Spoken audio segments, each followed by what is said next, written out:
Hi అందరికీ నమస్కారం. ఈరోజు ఈ వీడియోలో రిడ్జెస్ అండ్ ఫరో విధానంలో పత్తి పంట సాగు చేసినప్పుడు మనకు అనేక లాభాలుంటాయి. ఆ లాభాల గురించి మీకు తెలియజేస్తాను.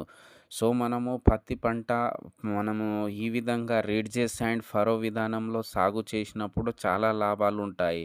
చూడండి, ట్రాక్టర్‌తో ఈ విధంగా రిడ్జెస్‌గా తయారు చేసుకొని మధ్యలో చూడండి గ్యాప్ ఉంటాయి. ఆ తర్వాత ఎత్తు ఉంటుందన్నమాట.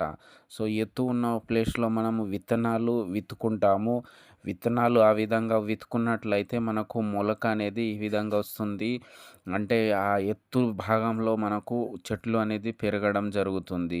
సో, ఇలా మనము పత్తిని సాగు చేసినప్పుడు ఎక్కువ లాభం ఉంటుంది. ముఖ్యంగా మనం చూసుకున్నట్లయితే ఎక్కువ వర్షం పడినప్పుడు వర్షం నీరు అనేది పొలంలో ఉండకుండా బయటకు ఈ విధంగా మధ్యలో ఉన్నటువంటి ఫరోలు విధానంలో మధ్య ఉన్నటువంటి ప్రదేశం నుంచి వాటర్ అనేది బయటకి వెళ్ళిపోవడం జరుగుతుంది.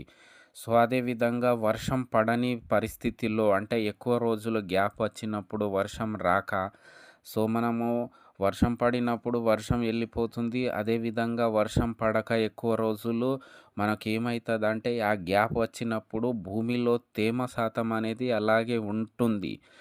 తేమ ఉండడం వల్ల ఏమైతుందంటే మొక్కలనేది ఎండిపోకుండా మంచిగా గ్రోత్ అవ్వడం జరుగుతుంది.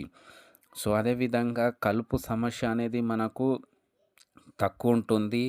అదేవిధంగా మనము ఈ ఫ రి రిడ్జెస్ అండ్ ఫరో పద్ధతిలో సాగు చేసినప్పుడు అధిక వర్షం పడినప్పుడు ముఖ్యంగా వాటర్ నిలిచినప్పుడు చనిపోయే అవకాశాలు ఎక్కువుంటాయి మొక్కలు.